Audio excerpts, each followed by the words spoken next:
এই জয়টা প্রত্যাশিত ছিল এবং এই জয় ভূমিপুত্র ত্রিপ্রাসাদের জয়, বুবাগ্রার জয় আগামী দিনে আমাদের বহু আকাঙ্ক্ষিত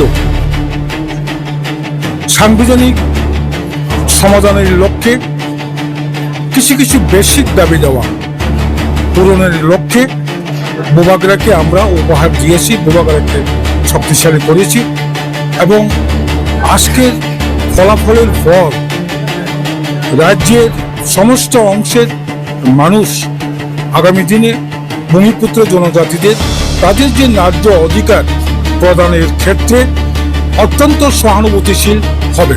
দেখেন আপনি ভোট মার্জিন নিয়ে কি বলবেন? ভোট মার্জিন আমি প্রথমেই বললাম একটা প্রত্যাশিত ছিল। বিগত দিনে যেভাবে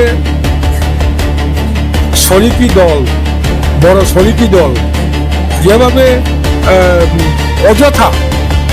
অযথা মিথ্যা অভিযোগ, অযথা কোনো যুক্তি ছাড়া জেলা পরিষদ প্রশাসনের বিরুদ্ধে যে অভিযোগ, এর একটা মোক্ষম জবাব দিয়েছে এবং রাজ্য সরকার রোমান স্ক্রিপ্টের মাধ্যমে বরফবাসীকে চালু করার বিরোধিতা করেছে।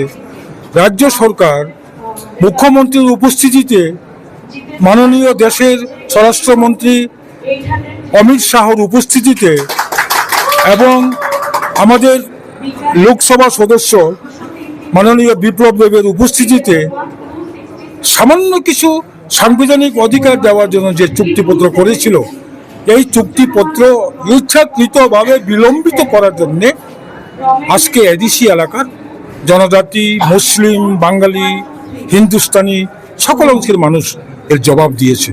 এটাই তো পরিষ্কার।